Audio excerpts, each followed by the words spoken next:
안녕하세요. 저는 올해 50대 중반이 된 여자이고 슬하에 딸 4명을 두고 있습니다. 어릴 때 뭣도 모르고 결혼을 해버렸고 아이들은 벌써 다 커서 사회생활을 하고 있습니다. 저는 이혼을 한 채 이렇게 혼자서 아이들이 벌어다주는 용돈으로 살고 있네요. 오늘은 제가 이혼을 하게 된 이유에 대해서 말씀을 드리려고 이렇게 사연을 쓰는데 정말 다들 들으시면 결혼 생각이 싹 없어지실 수도 있습니다. 아무튼 이야기 시작할게요. 저는 20살이 되자마자 대학 진학을 포기하고 바로 사회생활로 뛰어들었습니다. 그러다 보니 또래에 비해 일찍 경제적으로 여유로워졌고 일도 잘하는 편이라 승진도 빨리 되었죠. 그래서 23살에 중소기업에서 회사원으로 안정적인 직업을 가지고 있었고 그때까지는 결혼이란 저에게 아주 멀고도 먼 이야기와 같았죠. 그런데 그때 같은 회사 해외 마케팅 부서에서 일하던 한 남자와 눈이 맞았고 그렇게 저와 그 남자는 사내 연애를 시작하게 되었습니다. 그 남자는 저와 무려 8살이나 차이가 났고 직책도 워낙 높아서 처음에는 단순한 선후배 관계로 친하게 지냈지만 시간이 지날수록 저희의 사이는 깊어졌죠. 오빠는 해외 부서에서 일을 하다 보니 외국으로 출장을 가는 일이 자주 있었고 한 달에 길면 3주 정도는 한국에 없었어요. 사람들은 몸이 멀어지면 마음도 멀어진다고 하지만 저희는 더 볼 수 있는 시간이 줄어들수록 더 애틋해졌죠. 그런데 이게 무슨 일인지 오빠와 연애를 하고 6개월도 채 되지 않아서 제가 임신을 한 겁니다. 저는 당시 23살로 어린 나이였고 아직 부모님은 제가 연애를 하고 있는 사실조차 모르시는데 어떻게 이 일을 해결해야 할까 두려웠죠. 그런데 오빠는 31살이니 결혼에 대한 생각이 조금은 현실로 다가왔는지 저에게 결혼을 하자고 했고 왠지 모르게 오빠가 듬직하고 믿음직스러웠기 때문에 되돌릴 수 없는 선택을 해버렸네요.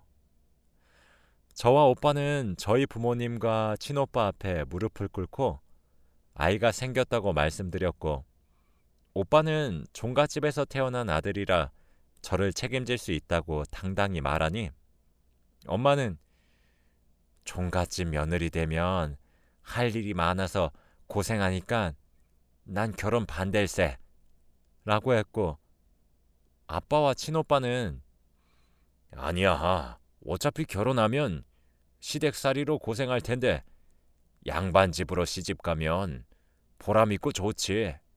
난 결혼 찬성일세 라고 했죠.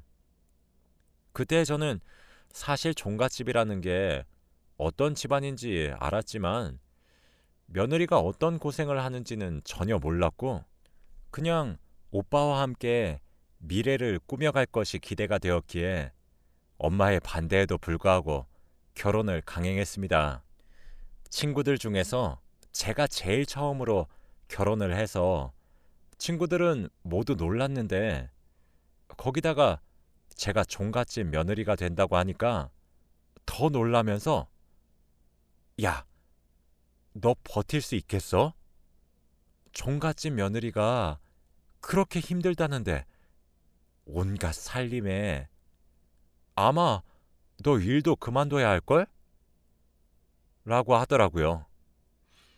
저는 제 일을 너무 사랑하고 좋아하는데 일을 그만두는 건 절대 상상할 수 없었고 시댁 부모님들을 잘 설득해서 일을 계속할 거라고 다짐했습니다. 물론 오빠도 저의 의견을 따라주었고요. 저는 결혼 전 처음으로 오빠의 본가로 내려갔는데 정말 드라마에서만 보던 그런 기와집에 한복을 입고 돌아다니시는 분들이 가득했습니다. 오빠는 그런 집에서 장남으로 태어났고 외동아들이었죠. 제가 들어가니 시부모님들도 한복을 입고 계시면서 예의를 굉장히 갖추셨고 차를 주시는데 한 번도 겪어보지 못했던 경험이었습니다. 그때는 마냥 새로운 곳에 오니까 신났었죠. 마치 한국 민속촌에 체험을 하러 온 것 같았거든요. 그런데 결혼을 하면 우선 넌 이 집에 들어와서 살아야 하고, 그리고 무엇보다 지금 하고 있는 일들 다 그만두고 우리 집 일손을 도와야 한다. 아니요, 저 일 계속하고 싶습니다. 오빠 혼자 버는 것도 힘들 것 같고, 저도 아직 제가 하고 싶은 일들이 많아서 결혼을 해서라도 일은 하고 싶어요. 지금 생각해보면 어디서 그런 당참이 나왔는지 아마 20대 초반이라 가능했던 것 같습니다. 아무튼 그렇게 당당하게 시부모님께 말씀드리니 그럼 결혼은 안 된다 라고 단호하게 말씀하셨고, 결혼을 하려면 일을 그만두고 오라고 하셨어요. 남편과 저는 그런 극단적인 결론에 할 말을 잃었고, 남편은 저에게 미소야, 그냥 일 그만두는 거 어때? 내가 나중에 회사 사람들한테 너 다시 넣어달라고 부탁을 해볼게.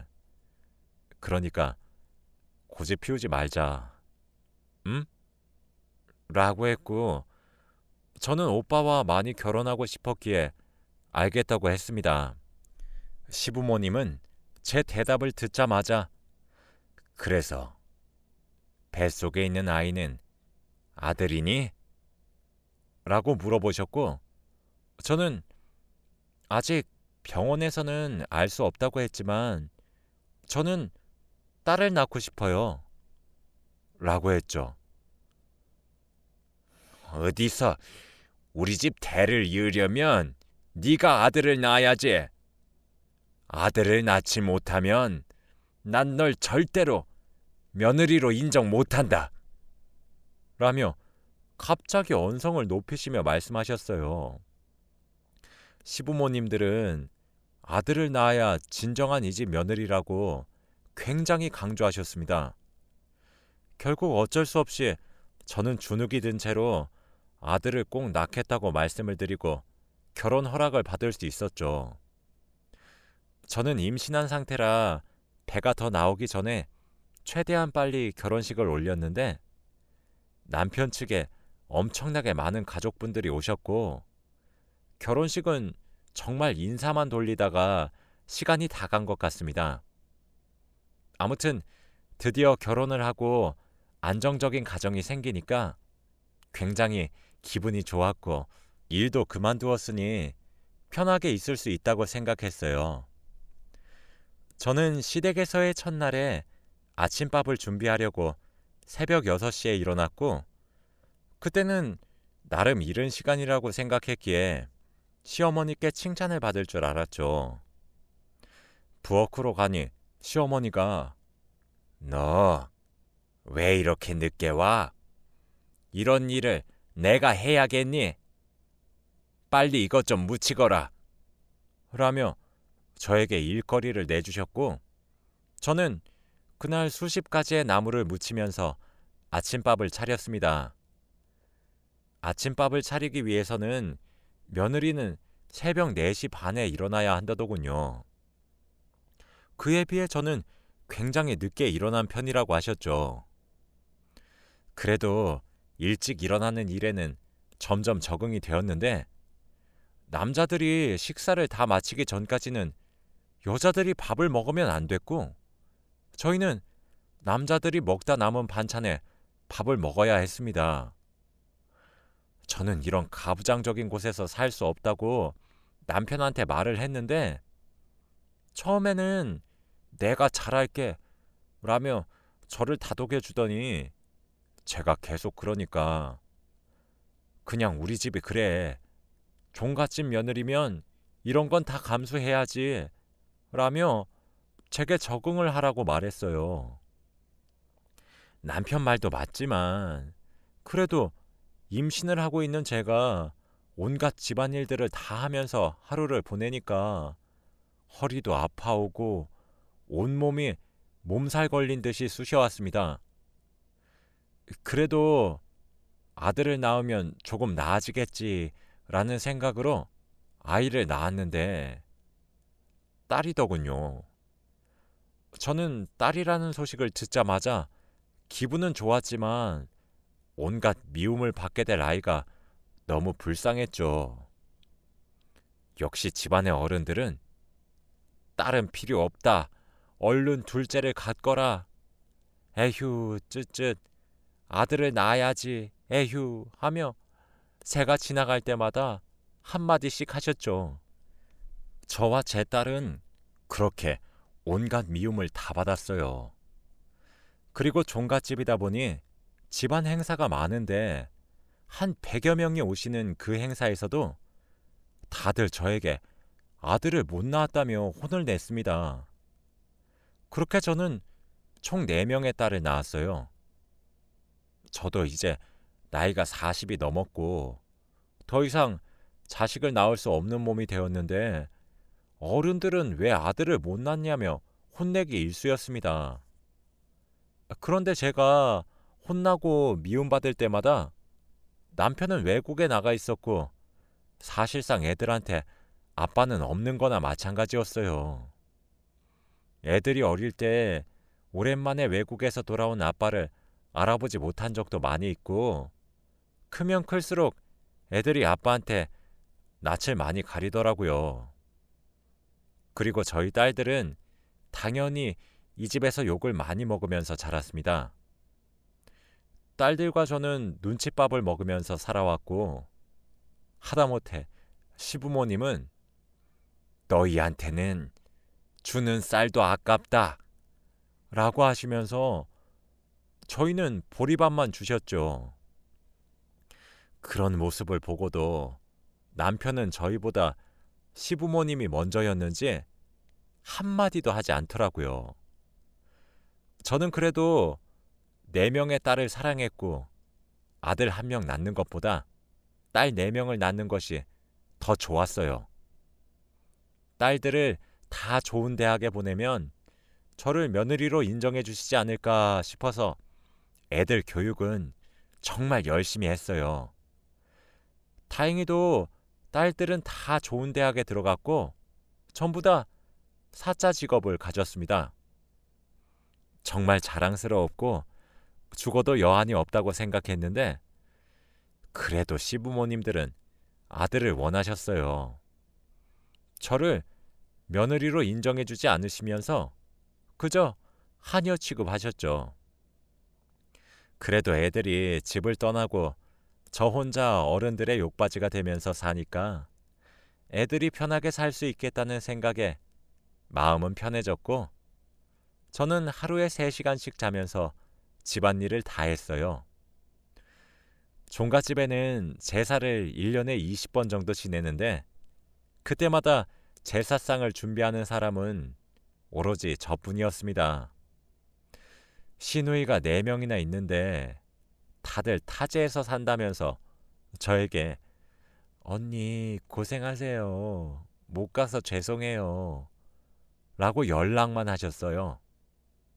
시부모님도 그래, 너 멀어서 오느라 힘들 거야. 여긴 걱정하지 말고 푹 쉬렴.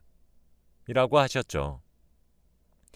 종갓집이라 제사상에 올라가는 음식이 다른 집에 비해 2배는 훨씬 많은데 그 음식들을 매일 만들고 있으니 정말 몸이 성한 날이 없었어요. 매일 밤을 눈물로 베개를 적시면서 보냈습니다. 당연히 그때도 남편은 없었고요. 얼마 뒤 남편이 오랜만에 집으로 왔고 같이 방에 누워있는데 남편이 저를 봐도 눈 한 번 마주치지 않고 바로 잠에 들더라고요. 저는 오랜만에 봤으니 이야기라도 나눌까 싶었는데 잠을 자버리니까 속상했습니다.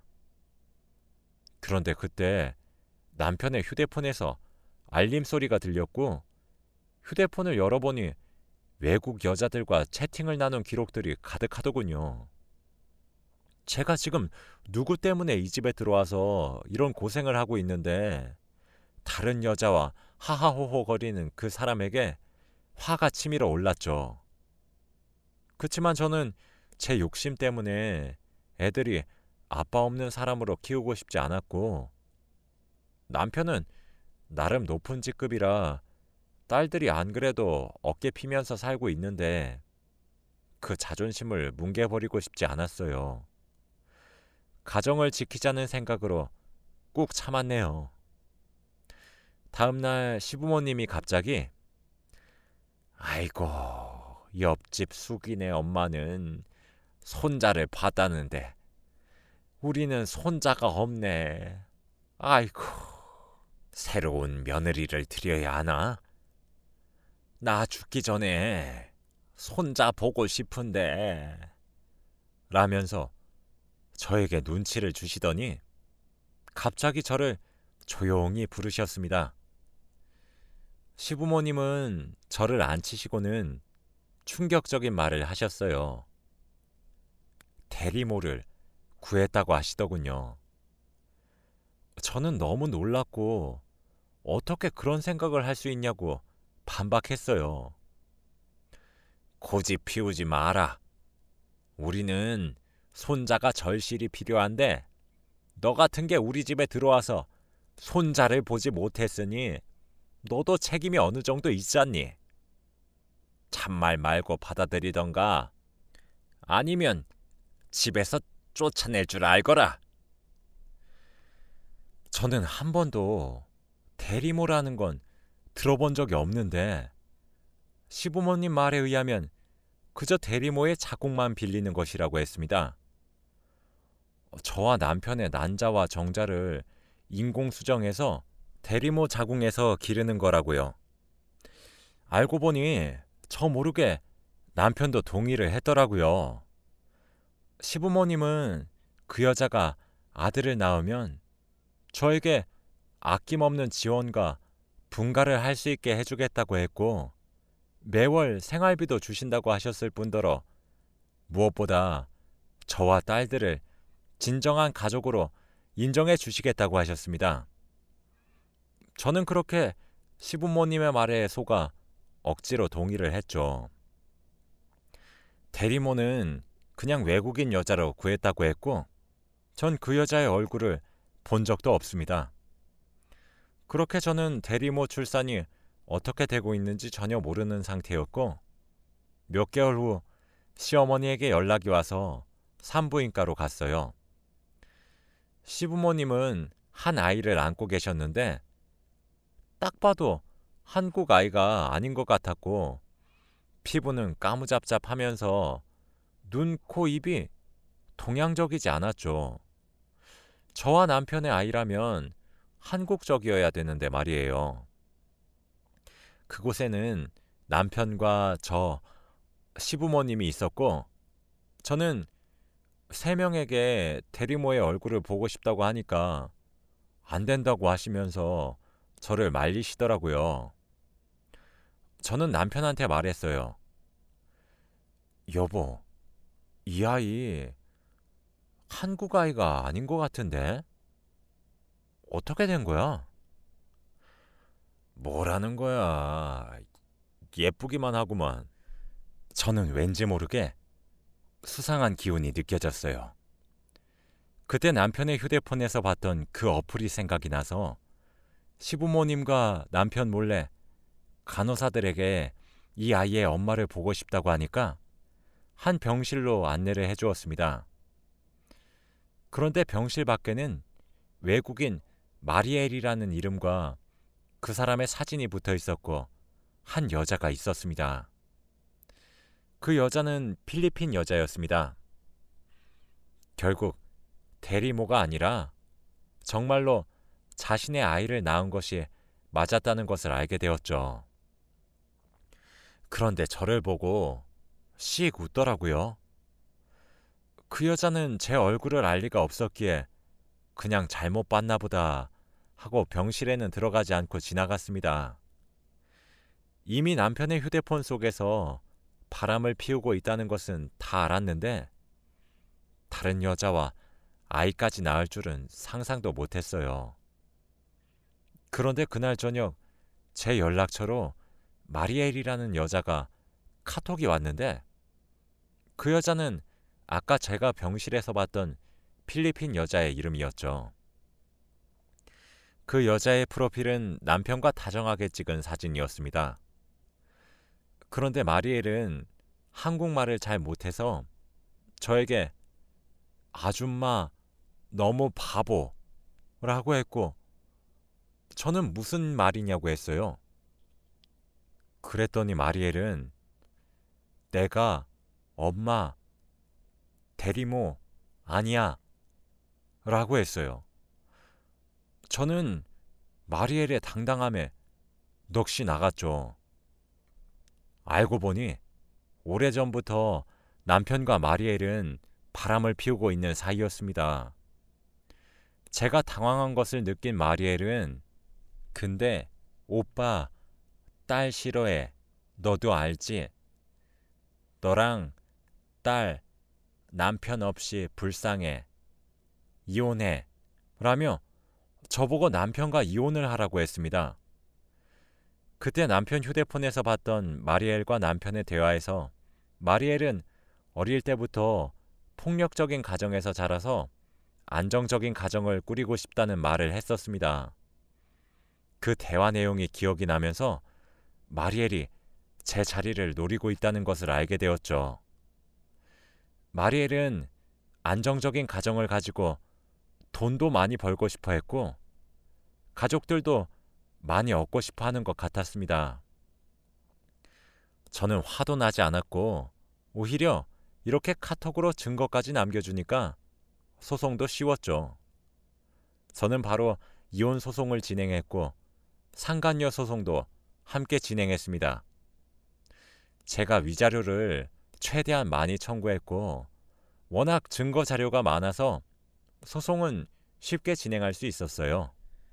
남편과 시부모님은 돈 걱정 없이 살아서 그런지 위자료에 대해서는 딱히 별 말씀을 안 하셨는데 경제적 형편이 어려운 마리엘은 저에게 합의를 하자고 연락이 왔죠.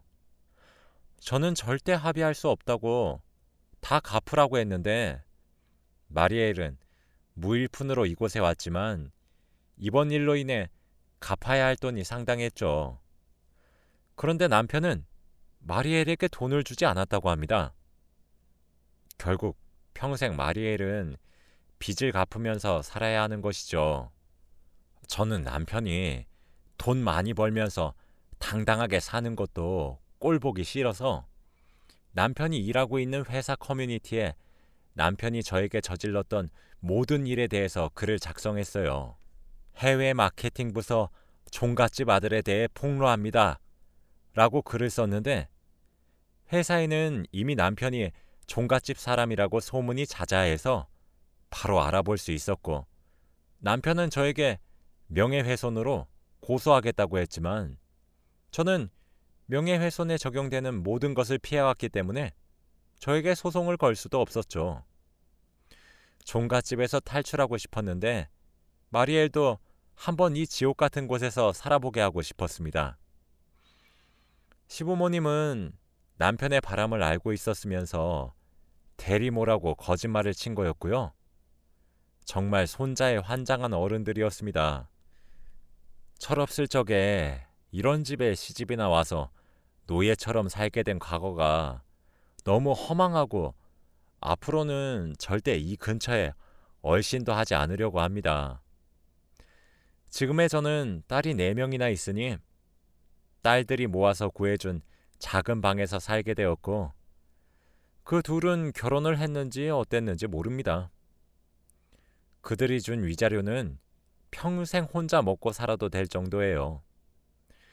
혹시 결혼을 준비하시는 분들이 있다면 생각 많이 해보시고 결정하세요. 제 이야기는 여기까지고요. 들어주셔서 감사합니다.